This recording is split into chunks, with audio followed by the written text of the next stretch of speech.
Hello students, vision IAS Prayagraj में आपका स्वागत है। हम लोग ग्लोबल वार्मिंग और उसके विभिन्न प्रभावों की चर्चा कर रहे थे। फोर्थ लेक्चर में हम लोगों ने यह चर्चा किया था पीपीटी के माध्यम से कि हरितगृह प्रभाव उत्पन्न करने वाली विभिन्न गैसें क्या हैं और कहाँ से उत्पन्न होती हैं। 3 सोर्सेज की चर्चा हुई थी कि एग्रीकल्चर, जिसके अंतर्गत आप कह सकते हैं सस्यन और पशुपालन दोनों है, क्रॉपिंग और कैटल रियरिंग दोनों आती है। उसके माध्यम से हरितगृह गैसें जैसे कार्बन डाइऑक्साइड, मीथेन वगैरह उत्पन्न होती है।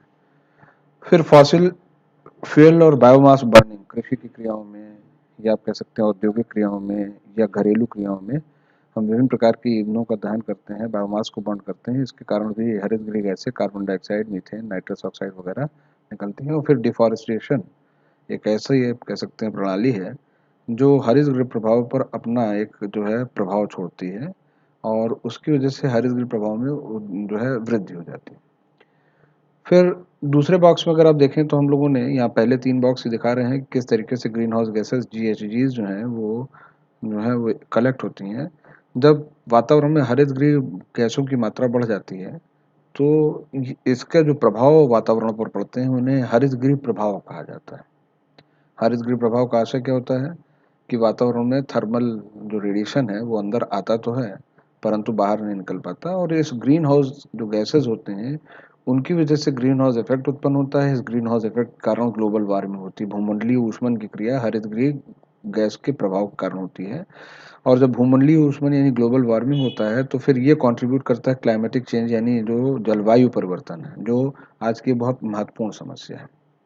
अच्छा, ये जो हरितगृह गैसें हैं इनमें से कार्बन डाइऑक्साइड बहुत पोटेंशियल ग्रीन हाउस गैस है। हरितगृह प्रभाव उत्पन्न करने वाली सर्वप्रथम जो कारक गैस है वो कार्बन डाइऑक्साइड है, लेकिन यही गैस ओशन एसिडिफिकेशन या जो आप कह सकते हैं जो जो समुद्र हैं उसके अम्लीकरण के लिए भी जो है वो उत्तरदायी होती है। समुद्र के अम्लीकरण के लिए भी ये गैस उत्तरदायी होती है, जिसके कारण बायोडाइवर्सिटी पर प्रभाव पड़ता है।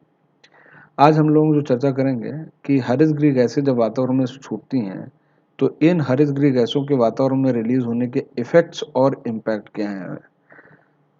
फर्स्ट व्यू पर इफेक्ट और इम्पैक्ट एक जैसे लगते हैं, यानी जब आप इसको देखेंगे तो ऐसा लगेगा कि जो है ये इफेक्ट और इम्पैक्ट कोई अलग चीज़ नहीं है, बल्कि ये तो समानार्थी शब्द हैं। थोड़ा सा इसको देखें कि ग्रीन हाउस गैसेस की वजह से हम लोगों ने चर्चा किया कि भाई एटमॉस्फेरिक वार्मिंग होती है, या ग्रीन हाउस गैस की वजह से जब एटमॉस्फेरिक वार्मिंग होती है तो आप देखिए कि बायोडाइवर्सिटी नष्ट होती है और उधर वाटर वेपर जो है इंक्रीज कर जाती है वातावरण में।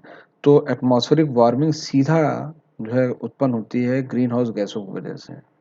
ग्लोबल वार्मिंग जो होती है उसी को आप एटमॉस्फेरिक वार्मिंग कर रहे हैं, और उसका जो है दुष्प्रभाव पड़ता है। तो इफेक्ट क्या हुआ, एटमॉस्फेरिक वार्मिंग, और इस एटमॉस्फेरिक वार्मिंग का जो वातावरण के ऊपर प्रभाव उत्पन्न हुआ वो जो है इम्पैक्ट्स के अंतर्गत है। तो ऐसा लगता है कि इफेक्ट और इम्पैक्ट एक ही, ऐसा नहीं है। इफेक्ट्स के अंतर्गत अगर आप देखेंगे तो हमने 9 पॉइंट्स को लिख रखा है, और इसी तरीके से अगर आप इम्पैक्ट को यहाँ पर देखेंगे तो इसके अंदर भी 7-8 पॉइंट्स हैं, और ये दोनों एक दूसरे के साथ जुड़े हुए। एरो के माध्यम से, फ्लो चार्ट के माध्यम से इसको समझाने का प्रयास किया गया। हम लोग क्रमशः इसी के बारे में चर्चा करेंगे, लेकिन उससे पहले हम लोग चर्चा ये भी कर लें कि जो विभिन्न जो गैसें हैं वो कौन कौन सी होती हैं और वो किस तरीके से जो है वो उत्तरदायी हैं। तो देखिए, हरितगृह गैसों में प्राइमरी ग्रीन हाउस गैसेस कौन सी हैं जो वातावरण में मनुष्य के औद्योगिक काल के पूर्व से ही मौजूद है, वही प्राइमरी है। हमने आपसे पहला लेक्चर जब लिया था तो ये भी हमने आपसे कहा था कि हरितगृह गैसों की वजह से पृथ्वी का जो माध्य तापमान है, जो मीन टेम्परेचर है अर्थ का, वो जो है आप कह सकते हैं वो बना हुआ है +15 पर। अगर सारी प्राइमरी ग्रीन हाउस गैसेस को यानी वाटर वेपर को, कार्बन डाइऑक्साइड को, मीथेन को, नाइट्रस ऑक्साइड को हटा दिया जाए तो पृथ्वी का मीन टेम्परेचर जो है वो -20 हो जाएगा। ऐसी स्थिति में पृथ्वी पर एवोल्यूशन ऑफ लाइफ संभव नहीं होता। और आज भी अगर आप समझें कि संपूर्ण पृथ्वी पर सभी जगह तापमान, माध्य तापमान -20 हो जाए, यानी जिस सब जगह आप हैं यहाँ अगर तापमान -20 या -20 से नीचे चला जाए तभी माध्य तापमान -20 रहेगा। तो ऐसी स्थिति में सारा पानी जमा हुआ होगा, और फिर ऐसी स्थिति में अब आप समझ सकते हैं कि जीवन के लिए कितनी चीज़ें गड़बड़ हो जाएंगी। कहने का मतलब हाइड्रो पावर आपके लिए ख़त्म, बिजली पैदा नहीं कर पाएंगे, आप फसलों को पानी नहीं दे सकेंगे, पीने के लिए भी आपको पानी गर्म करना पड़ेगा, और इस तरीके से तमाम जो है दुश्वारियाँ उत्पन्न हो जाएगी। और अगर ये दुश्वारियाँ उत्पन्न हो गई तो इसके कारण जीवन समाप्त भी हो जाएगा।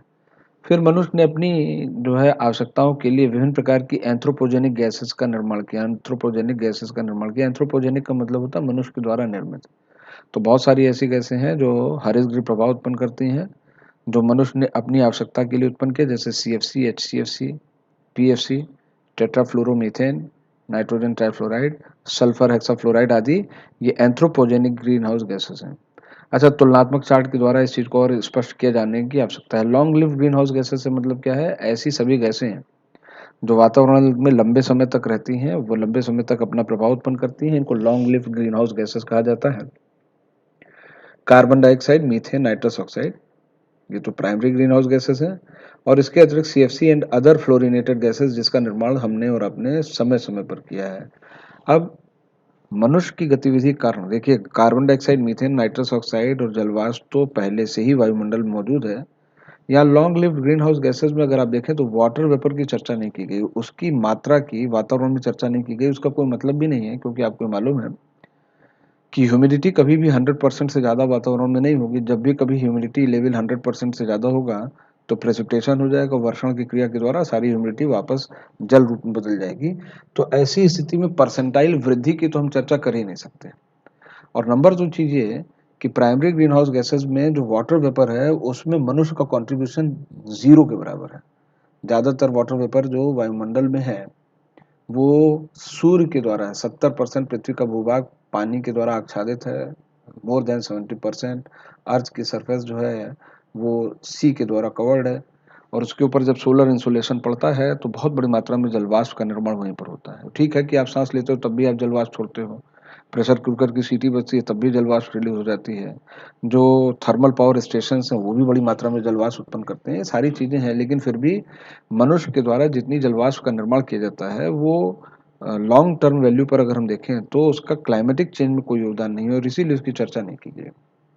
यहाँ पर टेबल में अगर आप देखें तो 1750 और 2018 में विभिन्न प्रकार की हरितगृह गैसों की मात्रात्मक तुलना की गई। 1750 में ये 278 ppm था, तो बाद में ये 407.8 ppm जो है वो मात्रा बढ़ गई कार्बन डाइऑक्साइड की।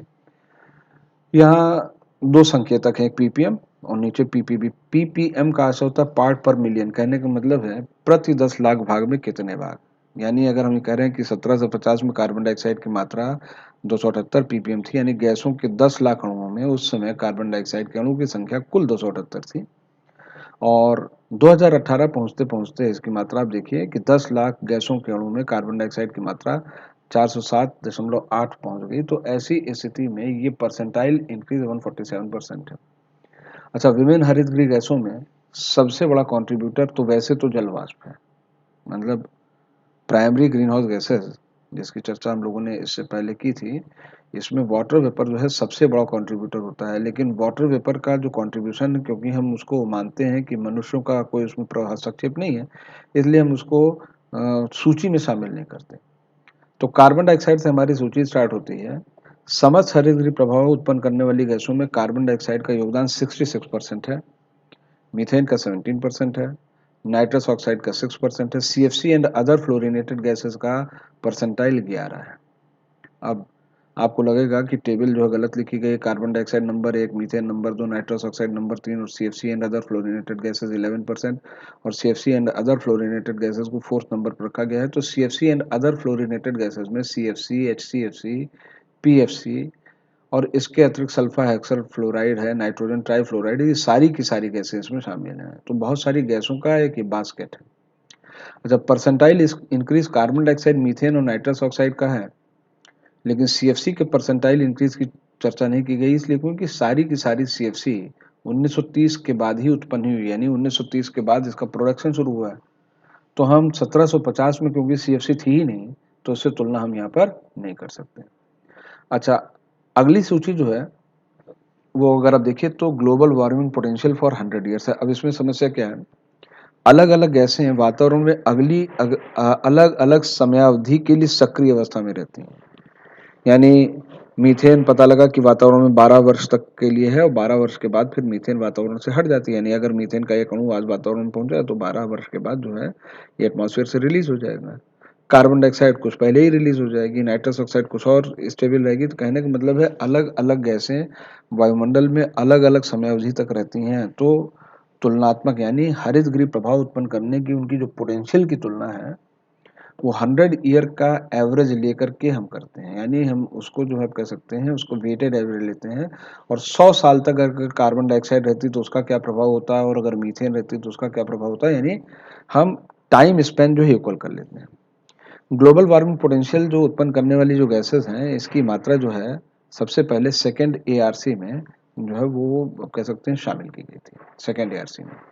और क्योटो संधि प्रोटोकॉल को हस्ताक्षर करते समय इस टेबल का प्रयोग भी किया गया था, लेकिन 2002 से लेकर के जो सेकेंड आप कह सकते हैं एआरसी है, जो सेकेंड एआरसी है, वहाँ से लेकर के आज 2013 के बीच तक जो है बहुत सारी नई गैसें आ गई। तो 2013 में यूएनएफसीसी जो है, United nation framework on climatic change, जो वार्सा में संपन्न हुआ था 2013 में, उसमें नई गैसों को जोड़ा गया और उसकी तुलना की गई। और इसमें कार्बन डाइऑक्साइड की तुलना में अन्य सभी गैसों के कितनी मात्रा में वो हरित गृह प्रभाव उत्पन्न कर सकते हैं इसकी तुलना की गई। तो यहाँ हम देख सकते हैं कि जो तुलना एज सच यहाँ पर की गई है उसमें कार्बन डाइऑक्साइड की जो मात्रा है वो जो है अगर उसको हम एक माने, यानी संपूर्ण कार्बन डाइऑक्साइड अगर एक इकाई प्रभाव उत्पन्न करती है तो इसकी तुलना में मीथेन 28 से 34 गुना ज़्यादा प्रभाव उत्पन्न करती है। आप टैली में देखें, नाइट्रस ऑक्साइड 298 गुना, एच एफ सी 134 से 1450 गुना, CFC11 4750 गुना, टेट्राफ्लोरोमीथेन या R14 जो है 7390 गुना, HFC जो है 14800 गुना, नाइट्रोजन ट्राइफ्लोराइड जो है 17200 गुना, और सल्फर हेक्साफ्लोराइड जो है 22800 गुना। तो कहने का मतलब है ये सारी की सारी गैसें हैं। अब क्वेश्चन एक क्या बनता है कि इनमें से कौन सी गैस जो है वो जो ग्लोबल वार्मिंग पोटेंशियल सबसे ज़्यादा, देखिए सूची में सल्फर हेक्साफ्लोराइड का ग्लोबल वार्मिंग पोटेंशियल, इसकी क्षमता, हरित गृह प्रभाव उत्पन्न करने की इसकी क्षमता जो है कार्बन डाइऑक्साइड की तुलना में 22,800 गुना ज़्यादा है। इसलिए ग्लोबल वार्मिंग पोटेंशियल अगर नंबर वन पूछता है तो आपका उत्तर होगा सल्फर हेक्साफ्लोराइड।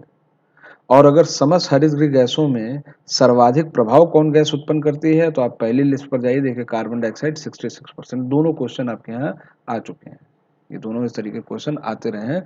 तो पोटेंशियल को भी आपको याद रखना होगा, जो जो पोटेंशियल है इसको भी आपको याद रखना होगा कि वास्तव में जो है पोटेंशियल जो है वो कितना कितना है। सल्फर हेक्साफ्लोराइड का पोटेंशियल सबसे ज़्यादा है।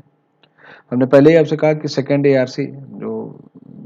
एआरसी ही रिपोर्ट है आईपीसीसी की, इंटर गवर्नमेंटल जो पैनल ऑन क्लाइमेटिक चेंज है, इसकी 5 रिपोर्ट आ चुकी हैं। ये जिस रिपोर्ट की हम लोग चर्चा कर रहे हैं, जिसके आधार पर लेक्चर चल रहा है, ये 5th रिपोर्ट है। सेकंड रिपोर्ट में ग्लोबल वार्मिंग पोटेंशियल वाली जो है सूची बनाई गई थी और 2013 में इसको अद्यतन किया गया था। आज भी 2013 की सूची ही हम प्रयोग में ला रहे हैं, इसीलिए यहाँ पर अगर आप देखें तो 2013 लिखा हुआ है और इसी सूची का हम लोग कॉमन वॉइस प्रयोग करते रहे। फिर ग्लोबल वार्मिंग और क्लाइमेटिक चेंज के इम्पैक्ट और इफेक्ट क्या होते हैं, तो आप अगर इस टेबल को देखें तो यहाँ इम्पैक्ट दे रखे हैं और इस जगह पर इसके इफ़ेक्ट्स दे रखे हैं। अच्छा, ये जितनी भी यहाँ पर पीपीटीज हैं इसके लिए चिंतित नहीं होइएगा, हम इन सभी पीपीटीज को जो है वो लोड कर देंगे। लेक्चर खत्म हो जाने दीजिए, लेक्चर के बाद हम इन सभी पीपीटीज को लोड कर देंगे आपके रेडी रेकनर के लिए। पढ़ने के बाद आपके पास पीपीटी अवेलेबल रहेंगी, उससे देख करके आप जो है नेट से देख करके डाउनलोड करके अपने अपने नोट्स को आप लोग बना लेंगे। तो हरित गृह प्रभाव का ये जो स्लाइड है, जो आप कह सकते हैं जो फ्लो चार्ट यहाँ पर बनाई गई है, इसी फ्लो चार्ट के आधार पर ये जो डिस्क्रिप्शन है यहाँ पर लिखा हुआ है, तो हम इन दोनों चीज़ों को ले करके चलेंगे। कहने का मतलब है ग्लोबल वार्मिंग क्लाइमेटिक चेंज के जो दोनों टेबल्स हैं उनको हम ले करके चलेंगे। वहाँ पर मेंशन्ड है, यहाँ पर कुछ पॉइंट्स दे रखे हैं, कुछ एलेब्रेशन है। दोनों ही आप लोगों के लिए उपयोगी होंगे, दोनों ही किसी न किसी तरीके से हमारे और आपके लिए उपयोगी होंगे। तो इसमें जो टेबल है इस पर आया जाए तो आप देखिए कि इस टेबल में इंटेंस वेदर फिनोमेना, यानी जब कोई हरित गृह गैसें वातावरण में जाती हैं तो इसका जो पहला प्रभाव हमको दिखाई देता है इंटेंस वेदर फिनोमेनन दिखाई देता है। कहने का मतलब है जो मौसमी परिवर्तन होते हैं वो बहुत ही ज़्यादा इंटेंस हो जाते हैं, उनमें बहुत ही ज़्यादा तेजी देखी जाती है। जैसे आप कह सकते हैं कि इंटेंस वेदर फिनोमेना में हम लोग चर्चा कर सकते हैं कि वाइल्ड फायर बहुत ज़्यादा लगती है। जैसे अभी पिछले साल अगर आप देखें तो ऑस्ट्रेलिया और अमेज़न घाटी के वन में बहुत ज़बरदस्त आग लगी थी और अमेज़न नदी घाटी के वन क्षेत्र का एक बहुत बड़ा जो जंगल का क्षेत्र है ख़त्म हो गया। और पिछले साल ऑस्ट्रेलिया में भी आप सभी लोगों ने देखा होगा कि ऑस्ट्रेलिया में भी बहुत ज़्यादा जंगल में आग लगी थी। बहुत ज़्यादा गर्मी होती है, पत्तियाँ सूख जाती हैं, वृक्ष भी बहुत सारे सूख जाते हैं। ऐसी स्थिति में कंबस्शन के लिए फ्यूल वहाँ बिखरा पड़ा है। किसी दुर्घटनावश अगर एक चिंगारी भी वहाँ पहुँच गई तो तुरंत आग पकड़ लेती है और इसमें बहुत ज़्यादा मात्रा में जो लाइफ है, जो एनिमल और जो प्लांट बायोडाइवर्सिटी वो नष्ट हो जाती है। तो एक्सट्रीम वेदर इवेंट्स होती हैं। एक्सट्रीम वेदर वेदर इवेंट्स में देखिए वाइल्ड लाइफ। और अभी अगर आप न्यूज़ चैनल को देख रहे होंगे तो अमेरिका में जो है वो पिछले 72 घंटे में कई हज़ार बार जो है बिजलियाँ गिरी और उसकी वजह से एक बहुत बड़े क्षेत्र में जंगल में आग लग गई। तो क्या है इंटेंस वेदर फिनोमेना, मतलब 72 घंटे में 10,000 से ज़्यादा बार बिजली गिरना कोई सामान्य बात तो नहीं है। एक छोटे से क्षेत्र में अगर 10,000 बार बिजली गिर जाए तो आप समझ ही सकते हैं कि उस क्षेत्र के ऊपर क्या तबाही आती होगी। तो वाइल्ड फायर है। इसी तरीके से हीट वेव्स चलती हैं। गर्मी जब मौसम आता है बहुत ज़्यादा, हर साल आप देखते हैं कि गर्मी नया रिकॉर्ड बनाती है, लू चलती है, हीट वेव्स चलती हैं। अच्छा, हिंदुस्तानी होने के नाते क्योंकि हम लोग साल में 9 महीने गर्म में रहते हैं तो हम और आप हीट वेव को झेलने के लिए अभ्यस्त हैं। लेकिन जब ये हीट वेव जो है चल जाती है ठंडे क्षेत्रों में, जैसे अमेरिका वगैरह में, हर साल हीट वेव के कारण मरने वाले लोगों की संख्या बढ़ती चली जा रही है। और जब बहुत ज़्यादा आप कह सकते हैं गर्मी पड़ेगी तो पानी सूखेगा, तो ऐसी स्थिति में सूखे की स्थिति बनती है। फिर क्या होता है जब गर्मी पड़ती है तो जलवाष्प की मात्रा भी तो ज़्यादा बढ़ती है। कहने का मतलब है कि अगर बहुत ज़्यादा गर्मी पड़ रही है और नदी, तालाब और झीलें सब सूख गए तो ये सारा पानी कहाँ गया? वाष्पित हो गया। और जब ज़्यादा वाष्पन होगा तो ज़्यादा पानी बरसेगा और जब ज़्यादा पानी बरसेगा तो फ्लड्स आ जाएंगे। अच्छा, साइक्लोन्स के बारे में आपने ज्योग्राफी में पढ़ रखा होगा कि अगर ह्यूमिडिटी ज़्यादा हो जाती है तो साइक्लोन्स की आवृत्ति बढ़ जाती है। और यही कारण है कि हाल के वर्षों में आप देख रहे हैं कि हिंदुस्तान में, अमेरिका में और दुनिया के हर क्षेत्र में कहीं टॉर्नेडो आ जा रहा है, कहीं टाइफून आ जा रहा है, कहीं साइक्लोन्स आ रहे हैं। ये सब साइक्लोन्स के, चक्रवाती हवाओं के विभिन्न नाम हैं। आप कहीं उसको टाइफून कहते हो, कहीं उसको टॉर्नेडो कहोगे, कहीं आप उसको विली विली कहेंगे, कहीं आप साइक्लोन कहेंगे। उससे हमें बहुत मतलब नहीं है कि आप उसको किस नाम से कहते हैं, लेकिन होता यही है। तो फिर ये जो है, ये जितने भी हैं, ये सब क्या है? एक्सट्रीम वेदर इवेंट्स हैं। इसकी वजह से क्या होता है? डायरेक्टली ह्यूमन लाइफ जो है लॉस्ट होती है।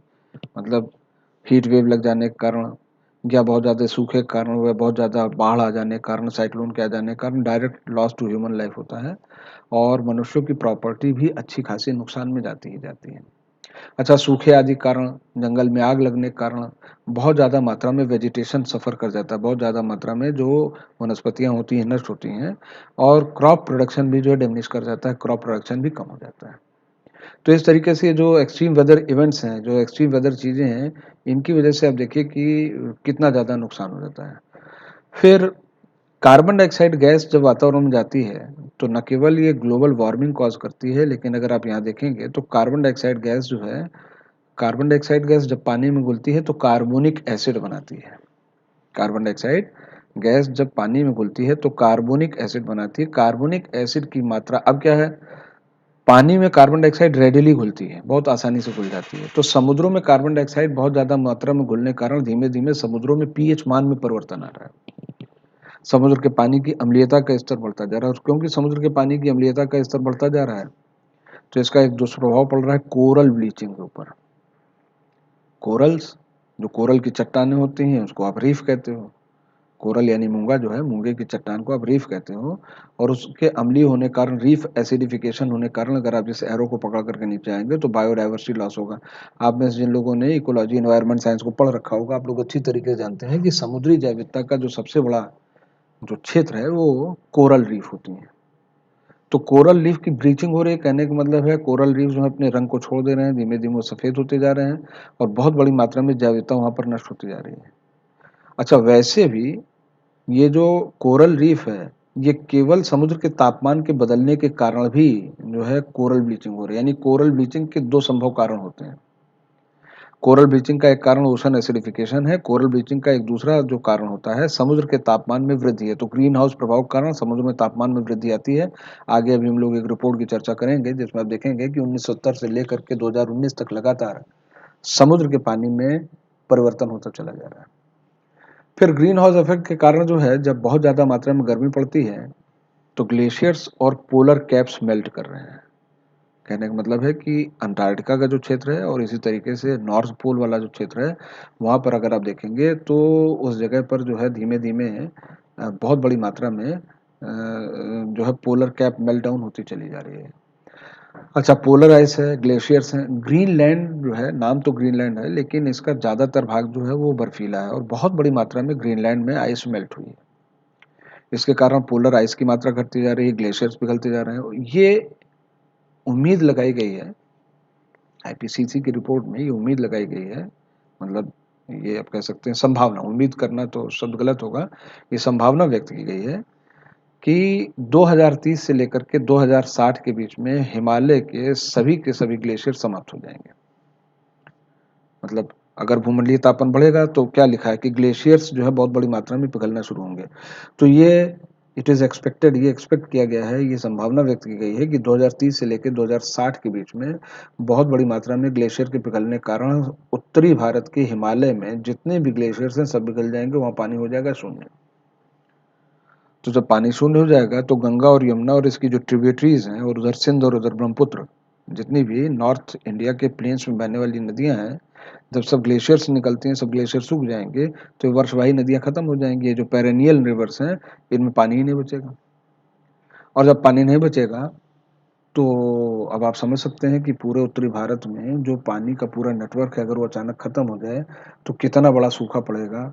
रेगिस्तानी क्षेत्र का बहुत बड़ा आप कह सकते हैं मात्रा में विस्तार होगा, और भूमिगत जल आज आप निकाल करके खत्म कर चुके हैं, इसलिए मत सोचिएगा कि भूमिगत जल को हम टैप करके काम कर लेंगे। कृषि प्रभावित हो जाएगी, दुनिया का सबसे बड़ा जो फसल उत्पादक क्षेत्र है वो डिजर्ट हो जाएगा। अच्छा, एक और तो ये सारे के सारे पिघल जाएंगे, इसके कारण क्या होगा, सी लेवल बढ़ जाएगा, और जब सी लेवल बढ़ जाएगा तो द्वीप डूबने लगेंगे, और जो कोस्टल एरिया होगा, जो तटीय जो भाग होंगे, भूभाग होंगे, वो भी निमग्न हो जाएंगे, डूबने लगेंगे।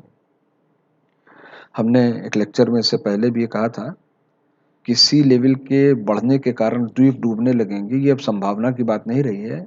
बंगाल की खाड़ी में दुनिया का पहला जो कह सकते हैं जो द्वीप है लोहचारा, वो सी लेवल राइज होने के कारण डूब चुका है। मतलब अब ये संभावना नहीं है, इट इज ए रियलिटी।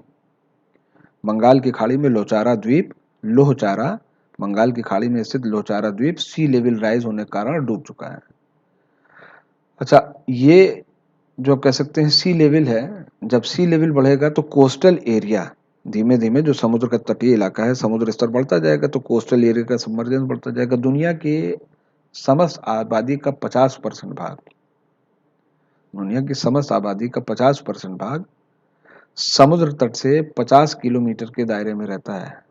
मतलब समुद्र तटीय इलाकों में सबसे ज़्यादा डेंसिटी है। हिंदुस्तान को अपवाद स्वरूप छोड़ दीजिएगा, यहाँ पॉपुलेशन डेंसिटी नॉर्थ प्लेन्स में ज़्यादा है क्योंकि बहुत ज़्यादा कृषि संपन्न क्षेत्र है। बाकी पूरी दुनिया में कोस्टल एरिया जो किसी द्वीप के, महाद्वीप के होते हैं, प्रायद्वीप के होते हैं, वहीं पर पॉपुलेशन डेंसिटी ज़्यादा होती है। तो जब सी लेवल बढ़ेगा, ये सारे क्षेत्र डूबेंगे, तो ऐसी स्थिति में क्या होगा, बहुत बड़ी मात्रा में लोग अपने घरों को छोड़ करके दूसरी जगह जाने के लिए, विस्थापित होने के लिए विवश होंगे। इसे ह्यूमन एक्सोडस कहते हैं। और जब एक आबादी एक जगह से उठ करके दूसरी जगह जाएगी तो जिस जगह जाएगी वहां पर पहले से निवास करने वाले उनका विरोध करेंगे, and this will yield to conflict. अच्छा, जब सारा का सारा ग्लेशियर का पानी पिघल गया, सारा पोलर आइस पिघल गई, तो मीठे पानी के जो सबसे बड़े सोर्स हैं वो भी खत्म हो जाएंगे, और तब फिर पानी को लेकर के संघर्ष होगा। और उधर हमने आपसे डिजर्टिफिकेशन के बारे में तो चर्चा कर ही रखी है।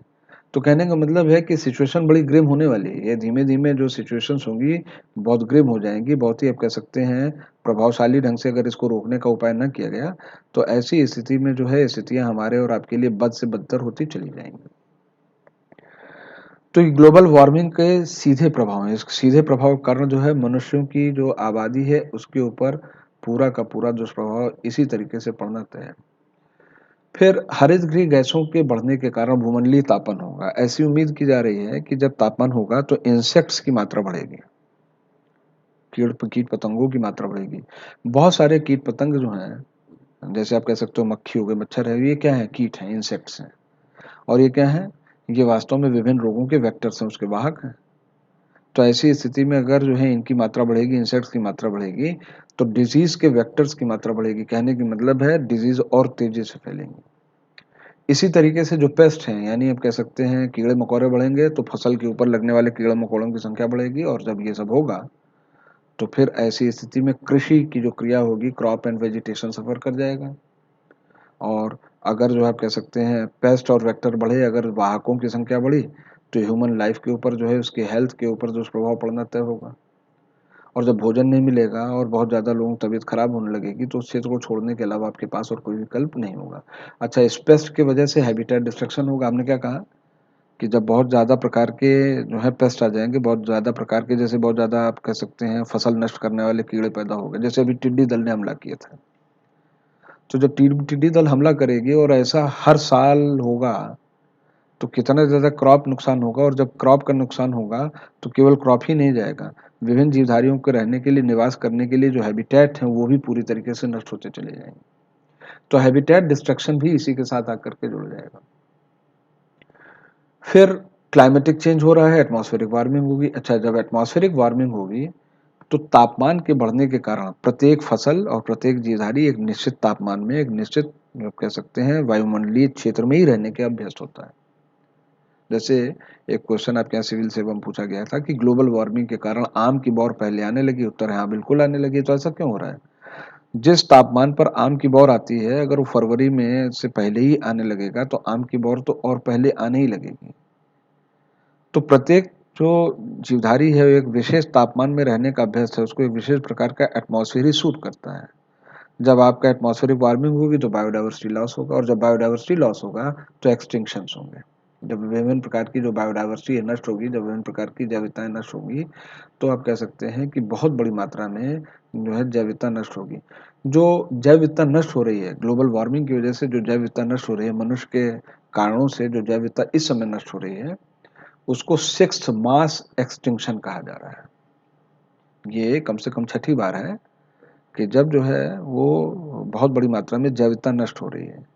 सिक्स मास एक्सटिंक्शन, इससे पहले जो 5 बार जो है जैविकता नष्ट हुई है वो प्राकृतिक कारणों से, छठी बार जो जैविकता नष्ट हो रही है, जिसे हम कह रहे हैं सिक्स्थ मास एक्सटिंक्शन, ये एंथ्रोपोसीन एक्सटिंक्शन है। एंथ्रोपोसीन मतलब मनुष्य के द्वारा निर्मित एक्सटिंक्शन। ये होलोसीन, ऐसे जो लोगों ने जियोलॉजी वगैरह पढ़ रखी होगी, जियोलॉजी, वो जानते हैं कि मनुष्य और पृथ्वी को जो है एक टाइम फ्रेम में बांटा गया है। तो जो नवीन काल जिसमें हम अब निवास कर रहे हैं वो होलोसीन काल कहलाता है। तो सिक्स्थ मार्क्स एक्सटिंक्शन को होलोसीन एक्सटिंक्शन भी कहते हैं, इसी को एंथ्रोपोसीन एक्सटिंक्शन भी कहते हैं। और ऐसा क्यों हो रहा है? विभिन्न प्रकार के कारणों से जो हैबिटेट का डिस्ट्रक्शन हो रहा है, जो बायोडाइवर्सिटी इफेक्ट हो रही है, उसके कारण ऐसा हो रहा है। तो हम लोगों ने बहुत सारे ऐसे कारणों की चर्चा की जिसमें हम लोगों ने देखा कि बायोडाइवर्सिटी जो है विभिन्न कारणों से नष्ट होती चली जा रही है। जैसे आप देखिए, हम लोगों ने कहा भाई कोरल ब्लीचिंग और रीफ एसिडिफिकेशन क्यों हो रहा है? ओशन एसिडिफिकेशन से हो रहा है, ग्रीन हाउस गैसेस की वजह से हो रहा है, क्रॉप और वेजिटेशन जा रही है, इंटेंस वेदर से भी जा रही है, टेम्परेचर राइज की वजह से भी जा रही है। इधर अगर आप देखें तो पेस्ट और वेक्टर की संख्या के बढ़ने के कारण भी हो रही है। तो विभिन्न कारणों से जैविकता नष्ट होती जा रही है, ग्लोबल वार्मिंग की वजह से जैविकता नष्ट होती जा रही है। और जब बहुत बड़ी मात्रा में जैविकता नष्ट हो जाएगी, तो क्योंकि जैविकता हमारी विभिन्न आवश्यकताओं के लिए एक रिसोर्स है, बायोडाइवर्सिटी आपके लिए एक रिसोर्स है, विभिन्न प्रकार की फसलें आपके लिए रिसोर्स हैं। अब ग्लोबल वार्मिंग के कारण अभी आप अगले पीपीटी पर देखेंगे कि कुछ विशेष प्रकार की फसलों के उत्पादन के घटने की संभावना हो गई है। जैसे धान है, जैसे गेहूं है, ये स्टेपल क्रॉप है और आप इन पर बहुत बड़ी मात्रा पर निर्भर हैं। ग्लोबल वार्मिंग की वजह से हम देखेंगे कि कुछ मात्रा में जो है इन सभी फसलों के ऊपर दुष्प्रभाव पड़ेगा, उसकी मात्रा कम हो गया। मानी बात है कुछ अन्य फसलों की मात्रा में वृद्धि भी होगी, लेकिन हैबिटेट डिस्ट्रक्शंस तो हैं। फिर अब आप देखें कि यहाँ एक ये रेक्टेंगल बना है, एक आयत बना है, जिसको डॉटेड लाइन से यहाँ शो किया गया है। इसके नीचे लिखा है पॉजिटिव फीडबैक। हमने क्या कहा था इससे पहले कि ऐसी सभी क्रियाएं जो हरितगृह प्रभाव को उत्पन्न करती हैं या हरितगृह गैसों को उत्पन्न करती हैं, वो पॉजिटिव फीडबैक कहलाता है। यहाँ एरो से शो किया गया है। तो ये 3 ऐसी चीजें हैं जो ग्लोबल वार्मिंग से उत्पन्न होती हैं और पॉजिटिव फीडबैक के द्वारा दोबारा जाकर के फिर से ग्लोबल वार्मिंग को उत्पन्न करती हैं। जैसा आइए इसको समझा जाए। ग्लोबल वार्मिंग की वजह से क्या हो रहा है कि एटमॉस्फेरिक वार्मिंग हो रही है, यानी भूमंडलीय तापन हो रहा है। भूमंडलीय तापन के कारण क्या हो रहा है? जल वाष्प की मात्रा बढ़ रही है। और अगर इस एरो को आप पकड़ करके चलें तो आप देखेंगे कि ये जो जलवाष्प है ये हरितगृह प्रभाव उत्पन्न करने वाले प्रथम कारकों में से एक है।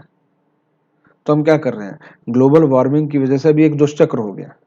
ग्लोबल वार्मिंग के कारण बहुत ज़्यादा मात्रा में जलवाष्प का निर्माण होगा, और क्योंकि जलवाष्प स्वयं बहुत बड़ी मात्रा में ग्लोबल वार्मिंग को कॉज करती है, तो उतनी बड़ी मात्रा में ग्लोबल वार्मिंग को कॉज करने के कारण जो है फिर ये एक दुष्चक्र स्थापित करेगी, एक विशस साइकिल स्थापित करेगी, और ये फिर पॉजिटिव फीडबैक देते हुए ग्रीन हाउस गैस के रूप में ग्लोबल वार्मिंग को बढ़ा देगी। अब ये चक्र चलता रहेगा, ये चक्र चलता रहेगा। हरितगृह गैस के रूप में जलवाष्प की मात्रा बढ़ेगी, ग्लोबल वार्मिंग बढ़ेगी, ग्लोबल वार्मिंग के कारण स्वयं जलवाष्प का निर्माण ज़्यादा होगा, ज़्यादा जलवाष्प फिर से वातावरण में जाकर के फिर से अत्यधिक हीटिंग करेगी।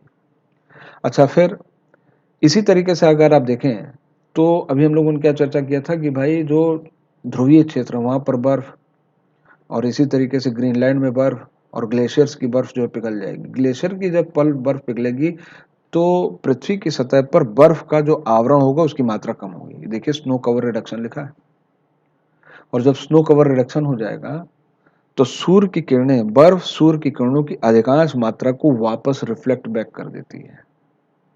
तो जब ये बर्फ नहीं रहेगी तो सूर्य की जो किरणें आएंगी वो वापस नहीं जाएंगी, तो कहाँ रह जाएंगी, आपके वातावरण में।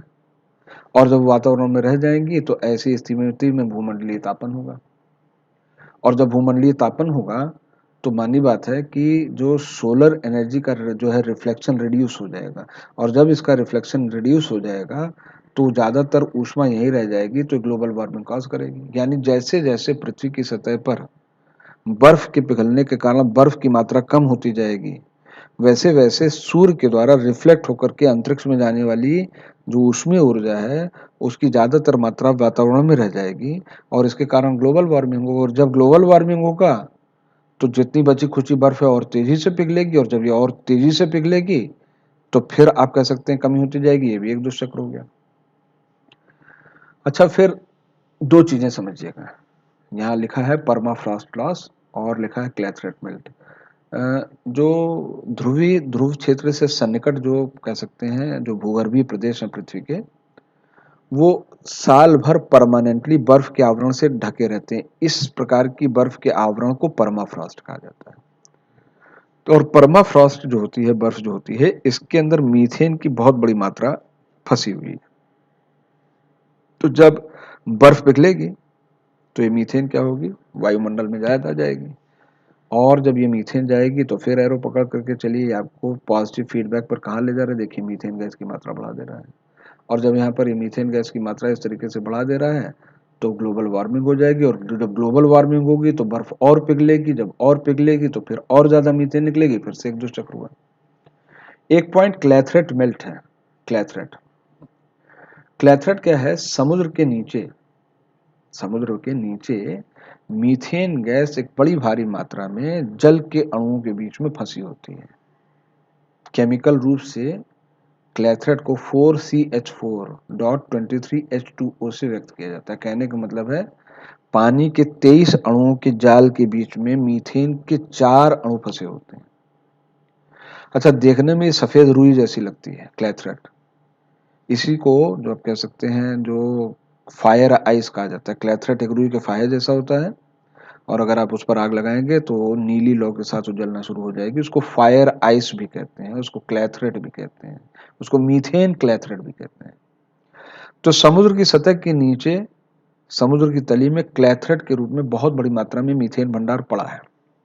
क्लेथरेट आपके भविष्य का ईंधन भी है। देखो, परमाफ्रॉस्ट को नहीं कलेक्ट कर सकते, परमाफ्रॉस्ट से निकलने वाली मीथेन गैस को आप कलेक्ट नहीं कर सकते, लेकिन क्लेथरेट क्योंकि टुकड़े के रूप में होते हैं, रुई के फाहे के रूप में होती है, इसलिए समुद्र की तली से क्लेथरेट को हम कलेक्ट कर सकते हैं, उसमें से मीथेन गैस को निकाल करके आप नेचुरल गैस के रूप में यूज कर सकते हो। तो क्लेथरेट आपके भविष्य का एक ईंधन है। लेकिन अगर ये क्लेथरेट टूटा, जब समुद्र का तापमान बढ़ेगा तो समुद्र के नीचे पाए जाने वाले क्लेथरेट से मीथेन गैस समुद्र को चीरते ऊपर निकल के वायुमंडल में जाएगी, और जब ये वायुमंडल में इस तरीके से जाएगी तो फिर से भूमंडलीय तापन को कॉज कर देगी। तो आप देखिए कि ये 3 पॉइंट जो है ये क्या कर रहे हैं, वाटर वेपर और जो मीथेन है, मीथेन कहाँ से आ रहा है, परमाफ्रॉस्ट के पिघलने से, और समुद्र की सतह के नीचे पाए जाने वाले जो क्लैथरेट भंडार हैं, वहाँ से मीथेन निकल रही है और ये मीथेन फिर जो है ग्रीन हाउस गैस के रूप में जा करके शामिल हो जा रही है और इसी तरीके से भूमंडलीय तापन के कारण वाटर वेपर की भी मात्रा बढ़ती चली जा रही है और तब ये पॉजिटिव फीडबैक मैकेनिज्म के कारण ये चीज़ें जुड़ जाएंगी। इसीलिए आप देखिए कि पेरिस एग्रीमेंट में कहा गया है, अभी आगे उसकी चर्चा आ जाएगी, पेरिस एग्रीमेंट में कहा गया है कि किसी भी तरीके से पृथ्वी की सतह के तापमान को 1750 जो औद्योगिक काल है उस तापमान से 1.5 डिग्री सेंटीग्रेड या हद से 2 डिग्री सेंटीग्रेड से ज़्यादा नहीं बढ़ने देना है। क्योंकि अगर एक बार तापमान उस सीमा को लांघ गया, अगर एक बार तापमान उस सीमा को लांघ गया तो एक आप कह सकते हैं ऐसा दुष्चक्र चालू होगा, एक ऐसा पॉजिटिव फीडबैक साइकिल स्टार्ट हो जाएगा कि स्वयं अपने आप में ही ग्लोबल वार्मिंग को बढ़ाने वाली गैसेस को रिलीज करता रहेगा और मानवीय हस्तक्षेप से आप कंट्रोल नहीं कर पाओगे। तो उस सीमा का सभी को पालन करना चाहिए, सभी देशों को पालन करना चाहिए। इस तरीके से आप देखिए कि ग्लोबल वार्मिंग जो है इसका प्रभाव होता है क्लाइमेटिक चेंज में और क्लाइमेटिक चेंज जो है किसी भी तरीके से हमारे और आपके लिए अच्छा नहीं होता। अच्छा, अब ऐसा भी नहीं है कि ग्लोबल वार्मिंग कॉज करने वाली जो विभिन्न गैसें हैं, जो क्लाइमेटिक चेंज हो रहा है उसके केवल नकारात्मक प्रभाव ही है। आप देखिए लास्ट जो हमारी स्लाइड है उसमें हम ग्लोबल वार्मिंग के संदर्भ में कुछ पॉजिटिव इम्पैक्ट्स की चर्चा करेंगे। Global warming some positive impacts.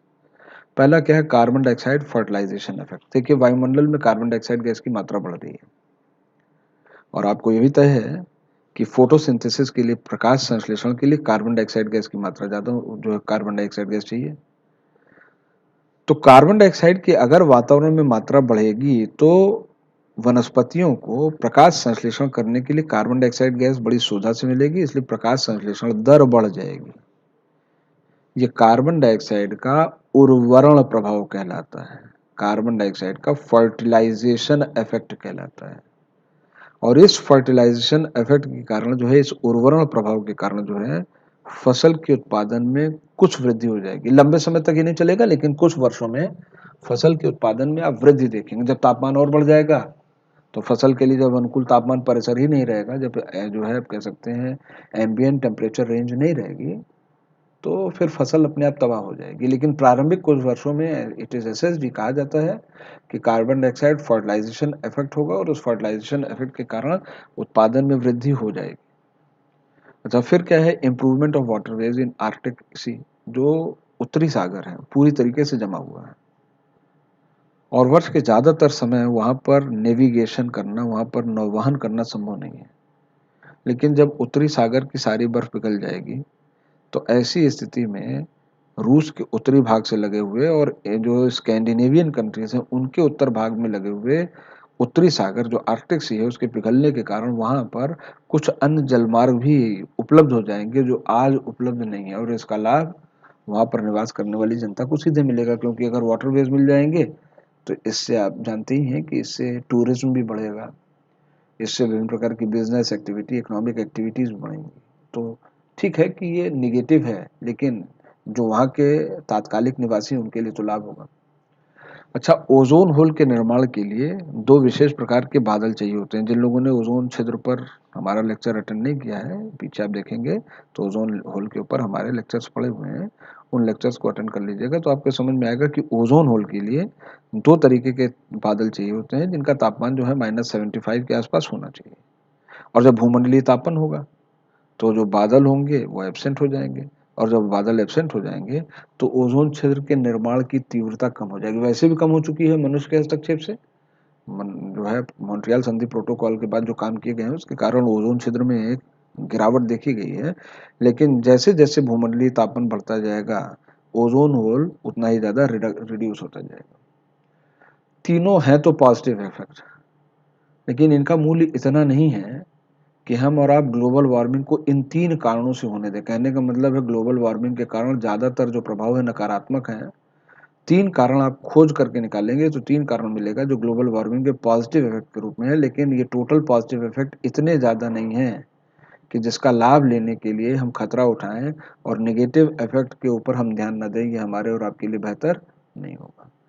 तो हरितगृह प्रभाव के कारण जो विभिन्न प्रकार के इम्पैक्ट और जो आप कह सकते हैं इफेक्ट्स हैं उसको यहाँ हमने एक फ्लो चार्ट के द्वारा समझाया है।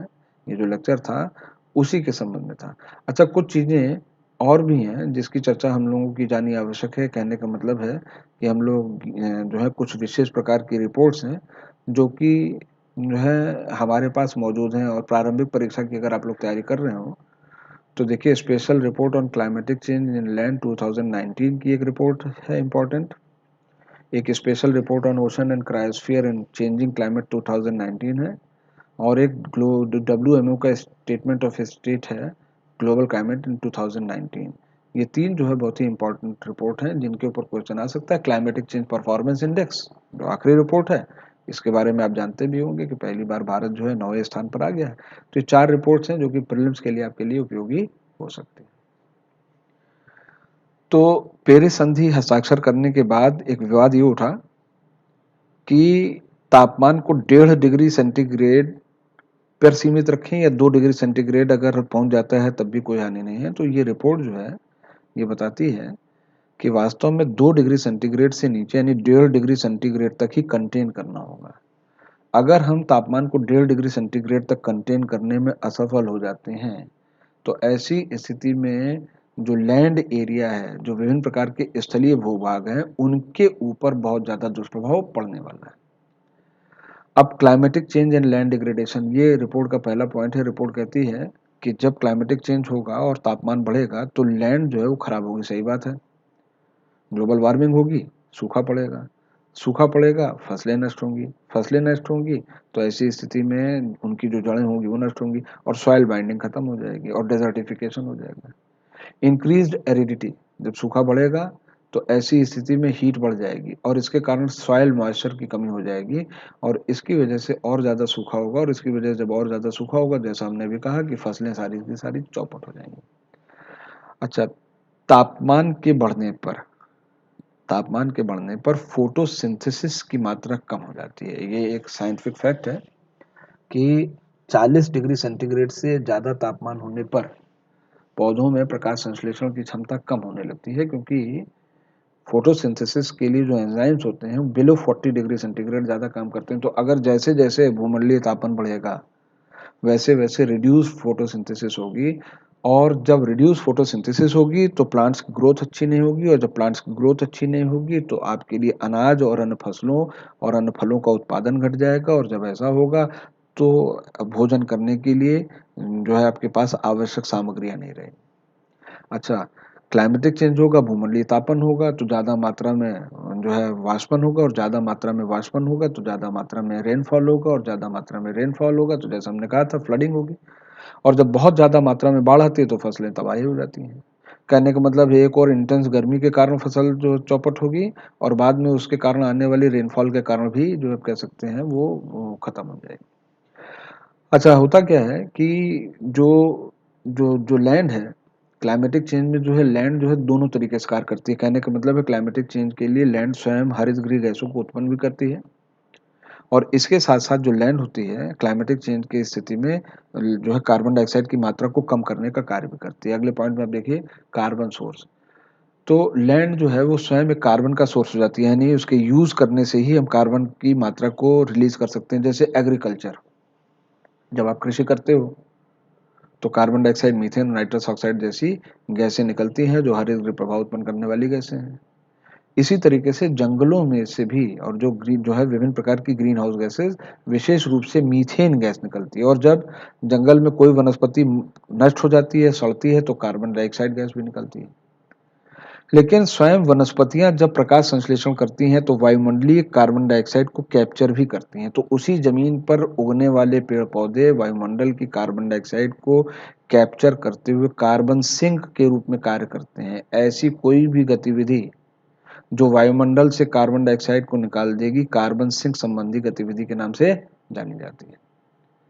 अच्छा, क्लाइमेटिक चेंज की वजह से अभी हमने पीछे ही चर्चा की थी कि तापमान बढ़ता है, एरिडिटी बढ़ती है, सूखा बनता है, सूखापन बढ़ता है, और उसके कारण डेजर्टिफिकेशन होती है। उसके कारण जो है ज़्यादा मात्रा में डेजर्ट्स बनते हैं, और जब ज़्यादा मात्रा में डेजर्ट्स बनते हैं तो बहुत ज़्यादा मात्रा में लैंड इरोजन होगा, यानी आप कह सकते हैं बहुत ज़्यादा मात्रा में सॉइल इरोजन होगा, सॉइल जो है नष्ट होती चली जाएगी। जब लैंड नष्ट होगी, कृषि नष्ट होगी, उत्पादकता नष्ट होगी विभिन्न कारणों से, तो ऐसी स्थिति में भुखमरी आएगी, इसके कारण गरीबी आएगी, और जब इस तरीके की गतिविधियाँ होंगी तो लोग ज़्यादा बेहतर स्थितियों की में ज़्यादा जहाँ ज़्यादा बेहतर क्लाइमेट है वहाँ की ओर माइग्रेट करेंगे, और फिर हमने कहा था कि इसकी वजह से कॉन्फ्लिक्ट होगा।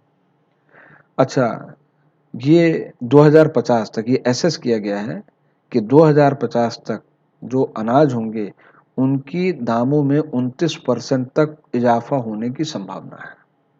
क्लाइमेटिक चेंज की वजह से 2050 तक जो अनाज होंगे उनके मूल्य में लगभग लगभग 30% तक इंक्रीज हो जाएगा।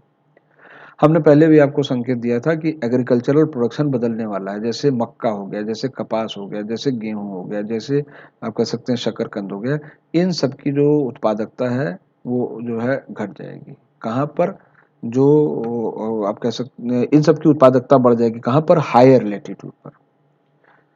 भूमंडलीय तापन होगा तो भाई अब जो ट्रॉपिक के क्षेत्र हैं वहाँ तापमान बहुत ज़्यादा होगा, लेकिन जो ऐसे क्षेत्र हैं जो ट्रॉपिकल क्षेत्र से ऊपर हैं, टेम्परेट जोन जिन्हें आप कहते हैं, तो वहाँ तापमान में वृद्धि होगी, तो वहाँ मक्के, कपास, गेहूँ और चुकंदर आदि की उत्पादकता बढ़ जाएगी। लेकिन जो जो ट्रॉपिकल क्षेत्र है वहाँ पर मक्के, गेहूँ और बार्ले यानी आप कह सकते हैं जो बार्ली है, जो बाजरा है, उसकी उत्पादकता घट जाएगी। तो लोअर लैटिट्यूड में उत्पादकता बढ़ेगी। कहने का मतलब है आपका देश जो है ट्रॉपिकल क्षेत्र में है, तो आगे आने वाले समय में कृषि उत्पादकता में अगर कमी देखी जाए तो कोई हर्जा नहीं है, मतलब हो सकता है। और जो पशु होंगे, क्योंकि हमने कहा था तापमान बढ़ेगा तो विभिन्न प्रकार के कीड़े मकोड़े और विभिन्न प्रकार के रोगों की मात्रा बढ़ेगी। तापमान के बढ़ने के कारण पशुओं के लिए भी मौसम अच्छी नहीं रहेगी, उनकी जो है मॉर्बिडिटी बढ़ जाएगी। जब तापमान ज़्यादा होता है तो ऐसे पशु जो तापमान को बहुत ज़्यादा नहीं सह सकते हैं उनकी मृत्यु हो जाती है। तो ये आप कह सकते हैं नकारात्मक रिपोर्ट है, बताती है कि भूमंडलीय तापमान को 1.5 डिग्री सेंटीग्रेड से अगर जो ज़्यादा बढ़ने दिया जाएगा तो कौन से इम्पैक्ट पड़ेंगे। आईपीसीसी की ये दूसरी रिपोर्ट है, ये ocean and cryosphere in changing climate के ऊपर रिपोर्ट है, 2019 की ये भी रिपोर्ट है। हमने पहले भी कहा था कि 1970 से लेकर के और आज तक लगातार ग्लोबल वार्मिंग की मात्रा बढ़ती चली जा रही है।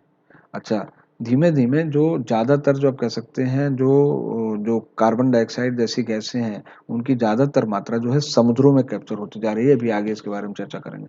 अच्छा, जब समुद्र में तापमान बढ़ेगा तो देखिए एसिडिफिकेशन होगा, इसकी हमने पहले चर्चा की है। मैरीन हीट वेव यानी जो समुद्र में चलने वाली जो लहरें हैं बहुत ज़्यादा गर्म होंगी। एल निनो और ला निना इफेक्ट आएंगे, और जब एल निनो और ला निना जैसे इफेक्ट आते हैं तो पूरी दुनिया में मौसमी परिवर्तन हो जाते हैं। हिंदुस्तान में बहुत ज़्यादा सूखा पड़ जाता है, बारिश नहीं होती, इस तरीके की संभावनाएं बढ़ती हुई दिखाई दे रही। फिर सदर्न ओशंस जो हैं यानी जो दक्षिणी सागर है, यानी जो भूमध्य रेखा है उसके दक्षिण में जो ज़्यादातर सागर हैं, वो ग्लोबल वार्मिंग कॉज करने वाली जो विभिन्न गैसें हैं उसकी वजह से जो तापमान में वृद्धि हुई उसके 35 से 43% तक की ऊष्मा को उसने अवशोषित कर रखा है।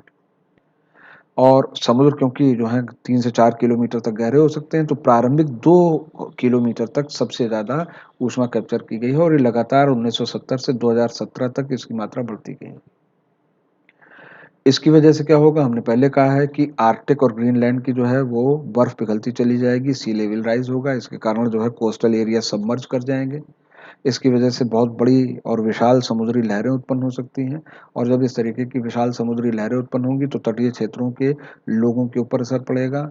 जो वहाँ पर पाई जाने वाली मछलियाँ होंगी उनकी मात्रा के ऊपर प्रभाव पड़ जाएगा, और इस तरीके से जो फूड चेन जो समुद्र के ऊपर डिपेंड करने वाली फूड चेन है वो भी नष्ट होगा। और ऐसे देश भारत जैसे जहाँ पर कोस्टल लाइन बहुत ज़्यादा है, जहाँ पर तटीय रेखा बहुत ज़्यादा है, वहाँ तो इसके प्रभाव और भी ज़्यादा होंगे। इस समय पूरी दुनिया में लगभग लगभग जो आप कह सकते हैं 680 मिलियन यानी 68 करोड़ के आसपास लोग जो हैं लो लाइन कोस्टल एरिया के आसपास रह रहे हैं। और ये संभावना व्यक्त की गई है कि 2050 तक ये जो जो जो आबादी है जो अभी 68 करोड़ है, ये 2050 तक समुद्र तटीय इलाकों में 1 अरब के आसपास होगा।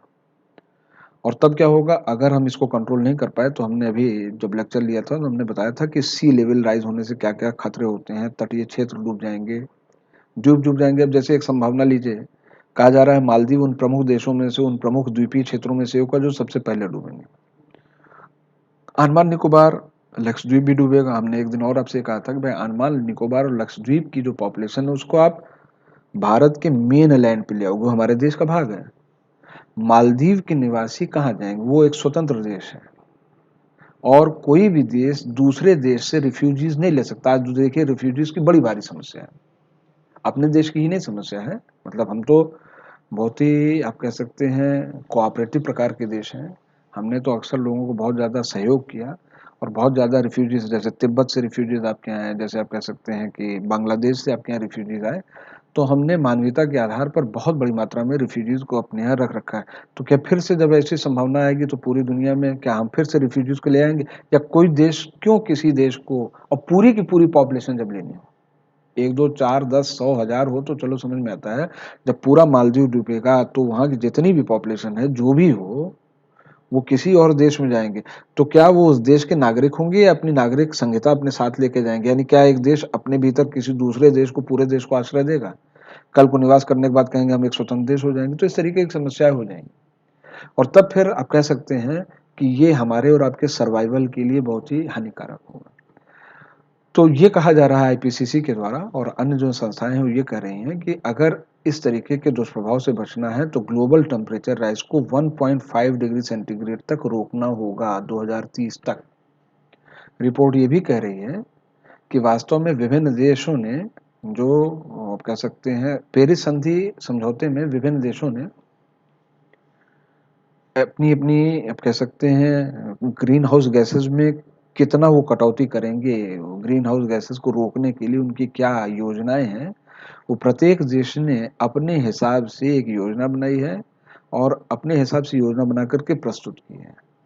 तो ये कहा जा रहा है कि जो किया जा रहा है यानी जितना आवश्यक है उतना नहीं किया जा रहा है, और ये कहा जा रहा है कि बाइंडिंग एमिशन कट्स होने चाहिए। ये भी कहा जा रहा है कि आर्टिकल 6 के अंतर्गत, पेरिस संधि समझौते के आर्टिकल 6 के अंतर्गत एक ऐसे कार्बन एमिशन कट को लाना होगा जो आर्थिक रूप से भी, फाइनेंशियली भी जो है बहुत ही ज़्यादा अट्रैक्टिव हो। यानी विभिन्न देश अगर कार्बन की मात्रा को घटाएं तो वो जो कार्बन की मात्रा घटाएं उसके लिए जो प्रपोजल्स होने चाहिए वो अट्रैक्टिव होने चाहिए। बहरहाल प्रपोजल अट्रैक्टिव हो या अट्रैक्टिव ना हो, हमारे और आपके सर्वाइवल की बात है। तो विभिन्न जो देश हैं, ये माना जा रहा है, कहा जा रहा है कि जो इंडस्ट्रियलाइज्ड देश हैं, जो बहुत ज़्यादा औद्योगिक देश हैं, वो लिबरल और ट्रांसपेरेंट फंडिंग को प्रदान करना शुरू करें। अब आप देखिए कि अमेरिका और कुछ अन्य यूरोपीय देश जो हैं कह रहे हैं कि भारत अब विकासशील नहीं रह गया, विकसित देशों के अंतर्गत इसको लाना चाहिए। और ऐसा क्यों कह रहे हैं? क्योंकि आप देखिए पेरिस संधि समझौते में इंडस्ट्रियलाइज्ड जो कंट्रीज हैं, जो विकसित देश हैं, जो औद्योगिक देश हैं, उनके ऊपर जो है आप कह सकते हैं ट्रांसपेरेंट फंडिंग और लिबरल एटीट्यूड अपनाने का दबाव है। तो भारत और अगर चीन और इस तरीके के देशों को इसमें शामिल कर लिया जाए तो जो विकसित पश्चिमी देश हैं उनके ऊपर आर्थिक दबाव कम होगा। तो ये जो कभी कभी वो लोग कहते हैं कि नहीं भारत को एक विकसित देश के रूप में दर्जा दिया जाना चाहिए, वो एक आप कह सकते हैं कि एक अति उच्च स्तरीय षड्यंत्र के रूप में उसको देखा जाना चाहिए। मतलब वो अपने हितों की साधना करने के लिए भारत को इस कैटेगरी में लाना चाह रहे हैं, जबकि अब देखिए कि इन चीज़ों का निर्धारण जो है केवल आर्थिक क्षमता के आधार पर नहीं होता। ह्यूमन जो डेवलपमेंट इंडेक्स है उसमें अभी हम नीचे हैं, और अभी हमें अपनी आबादी के लिए बहुत कुछ करना है। तो हम अपने देश के लिए करेंगे और बाहरी देशों के लिए उपलब्ध कराएंगे संसाधन, ऐसा तो फिलहाल हम करने वाले नहीं। हालांकि हम बढ़ करके इसके ऊपर कार्य कर रहे हैं और भारत का रिकॉर्ड जो है अन्य विभिन्न देशों से बहुत अच्छा है। क्लाइमेटिक चेंज जो डब्ल्यूएमओ की जो आप कह सकते हैं रिपोर्ट है, वो ये कहती है कि पिछले 4 वर्ष शताब्दी के सबसे गर्म वर्ष रहे हैं अगर देखा जाए। अच्छा, जो लगातार जो ग्रीन हाउस गैसेस हैं उसकी मात्रा बढ़ती चली जा रही है, और कार्बन डाइऑक्साइड जो है उसकी मात्रा जो है अब देखिए बढ़ करके 405.5 ppm इन 2017 हो चुकी है। 2017 में कार्बन डाइऑक्साइड की मात्रा बढ़ करके 405.5 रह गई है, 405.5 हो चुकी है। और अब देखिए वो 2017 की, 2018 की रिपोर्ट है, 407.8 ppm है। कहने का मतलब है हर अगले वर्ष में कार्बन डाइऑक्साइड की मात्रा बढ़ती चली जा रही है, और जैसे जैसे कार्बन डाइऑक्साइड की मात्रा बढ़ती चली जा रही है तो ये जो है एक चिंता का विषय होता चला जा रहा है। फिर सी लेवल राइज है, इसके भी ऊपर रिपोर्ट है। क्लाइमेटिक चेंज के संदर्भ में ये भी रिपोर्ट है कि लगातार सी लेवल, जो मीन सी लेवल है, वो बढ़ता चला जा रहा है। और जनवरी से जुलाई 2018 तक जो सी लेवल है वो पिछले वर्ष यानी 2017 की तुलना में 2 से 3 मिलीमीटर हाइयर था। आपको लगेगा 2 से 3 मिलीमीटर तो बहुत कम होता है। समुद्र की सतह देखिए, उसका क्षेत्रफल देखिए, और उस क्षेत्रफल पर 2 से 3 मिलीमीटर के बराबर के पानी की राइज को देखेंगे तो ये मिलियंस ऑफ लीटर में जाएगा। ये लाखों करोड़ों लीटर के बराबर का पानी होगा। और 1-2 मिलीमीटर का वाटर राइज जो है ये पृथ्वी के स्थलीय क्षेत्रफल को कम करता चला जा रहा है। जैसे जैसे समुद्र तल का विस्तार होगा वैसे वैसे लैंडेड एरिया श्रिंक करता चला जाएगा। इसी तरीके से ओशन हीट कंटेंट भी, वो जो आप कह सकते हैं वो भी बढ़ चुका है। मोर देन 90%, 90% से ज़्यादा जो एनर्जी ट्रैप की गई है ग्रीन हाउस गैसेस की, वो कहाँ चली जा रही है? ओशंस में जा रही है। इसकी वजह से ओशन हीट वेव्स उत्पन्न हो रही हैं। इसकी वजह से मैरीन डाइवर्सिटी, इसकी वजह से मैरीन बायोडाइवर्सिटी, इसकी वजह से समुद्री जैविकता को सीधा साधा नुकसान होता चला जा रहा है। अच्छा, ये जो हीट है, जो ऊष्मा है, ये ऊपरी स्ट्रेटा पर ज़्यादा इकट्ठा हो रही है। कहने का मतलब है, वैसे तो हमने यहाँ कहा कि 2000 मीटर तक जो है वो गर्मी जो है वो एब्जॉर्ब हो रही है। इससे पहले वाली रिपोर्ट में अभी हम लोगों ने चर्चा किया था कि जो ऊष्मा है वो ऊपरी 2000 मीटर तक एब्जॉर्ब हो रही है। ये देखिए ये लेकिन ठीक है कि ऊपरी 2000 मीटर तक की ऊष्मा एब्जॉर्ब हो रही है, ऐसा यहाँ भी लिखा है। लेकिन प्रारंभिक जो 700 मीटर है उसमें और भी ज़्यादा हो रही है। और अगर हम 2018 की तुलना 2017 से करें और उसमें 700 मीटर और 2000 मीटर में अगर हम ऊष्मा की मात्रा और तापमान को तुलना करें तो ज़्यादातर में 2018 यानी जो ये वर्ष चल रहा है उसमें ऊष्मा की मात्रा ज़्यादा है या सेकेंड हाईएस्ट हम हो जाते हैं। फिर ओशन एसिडिफिकेशन भी बढ़ता चला है जा रहा है। कार्बन डाइऑक्साइड जो है वो कह सकते हैं 25% कार्बन डाइऑक्साइड जो है जो हम उत्पन्न कर रहे हैं उसका लगभग 25% जो है वो समुद्रों में जा रहा है। इसकी वजह से समुद्र के पीएच मान बढ़ाव जो है कह सकते हैं बदलाव होता चला जा रहा है। और पीएच मान लगातार घट रहा है। 7 जो पीएच मान जो 7 है उससे जब नीचे हम जाते हैं तो अम्लीयता में वृद्धि दर्ज होती है, और जब 7 से ऊपर जाते हैं तो क्षारीयता में वृद्धि दर्ज होती है। तो ये पाया गया है कि धीमे धीमे समुद्र का जो पीएच मान है घटता चला जा रहा है। इस प्रक्रिया को एसिडिफिकेशन कहते हैं। जैसे जैसे एसिडिफिकेशन होगा वैसे वैसे मैरीन बायोडाइवर्सिटी, समुद्री जैविकता के ऊपर दुष्प्रभाव पड़ेगा। कोरल ब्लीचिंग की चर्चा हमने आपसे पहले की थी। कोरल ब्लीचिंग 2 अकाउंट पर हो रही है। समुद्रों के जो है अम्लीकरण के कारण भी हो रही है और समुद्रों के तापमान के कारण भी बढ़ने के कारण हो रही है। आप देखिए, और यहाँ ये दोनों फैक्टर्स एक साथ हैं।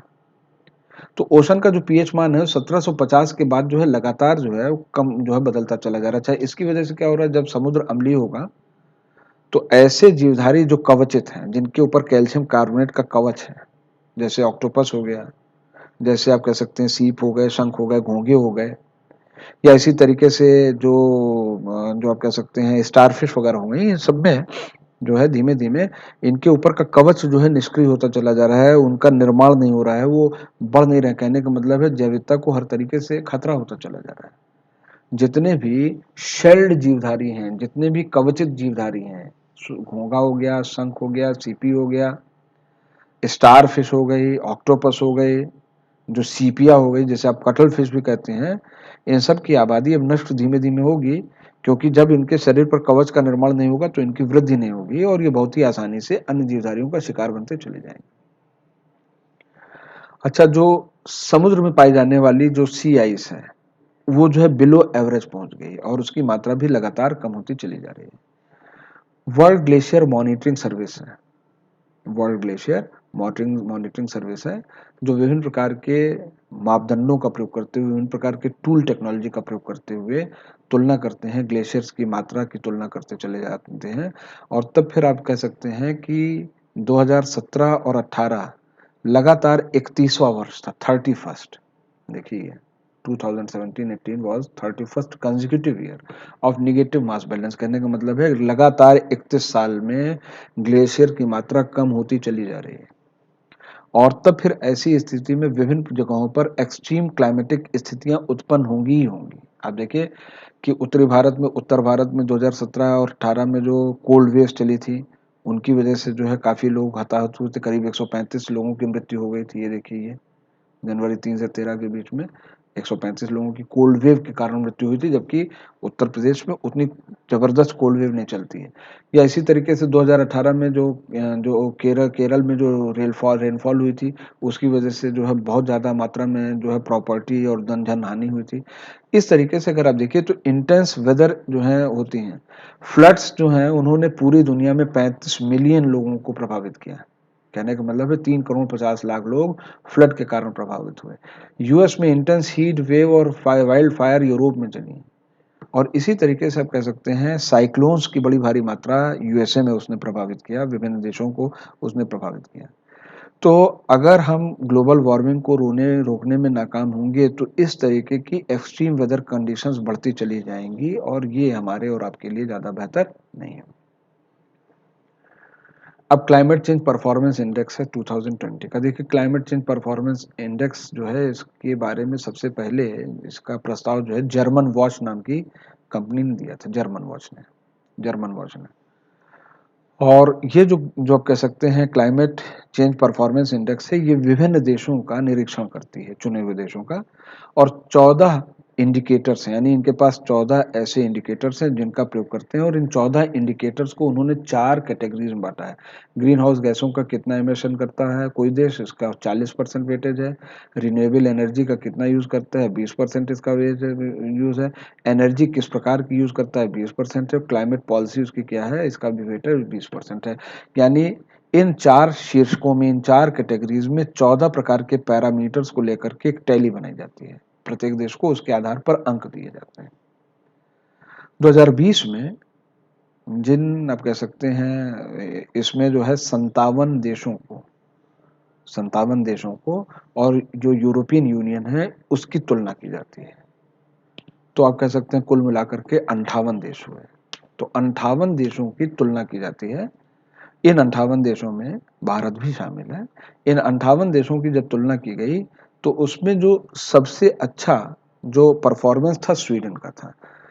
लेकिन स्वीडन को 4th रैंक दी गई। इस चीज को ध्यान से देखिएगा। हालांकि इस इंडेक्स में सभी देशों की क्लाइमेटिक परफॉर्मेंस की हम तुलना करते हैं और 58 देशों की तुलना की गई।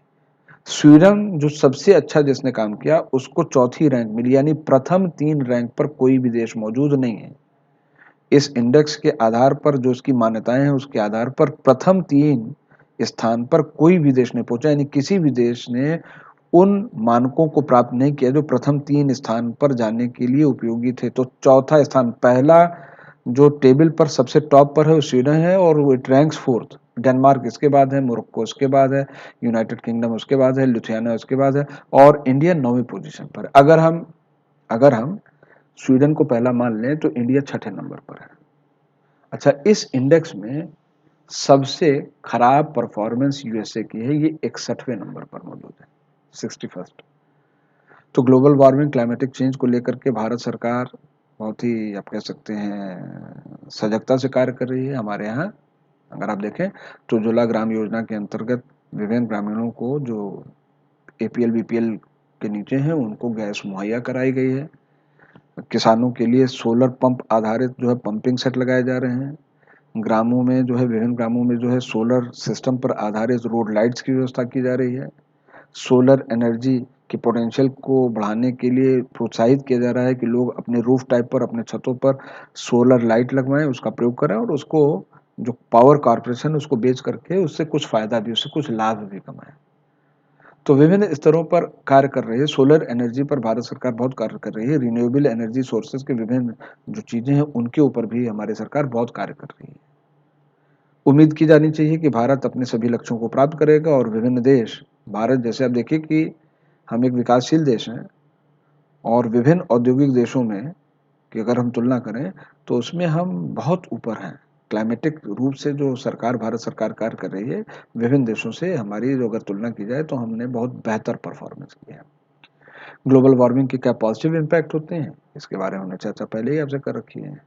आज के लिए इतना ही, धन्यवाद। ग्लोबल वार्मिंग की चर्चा यहीं समाप्त हो जाती है और मंडे से, आज फ्राइडे हो गया, सैटरडे संडे ऑफ रहेगा, मंडे से हम कोई नेक्स्ट नई लेक्चर सीरीज आपको ले करके आएंगे। तब तक के लिए बहुत बहुत धन्यवाद। घर में रहिए, सुरक्षित रहिए, कोरोना के केसेस लगातार बढ़ते जा रहे हैं। ऐसी स्थिति में किसी भी तरीके से वेंचर करने की, ऐसी स्थिति में किसी प्रकार का खतरा उठाने की ज़रूरत नहीं है। Thank you.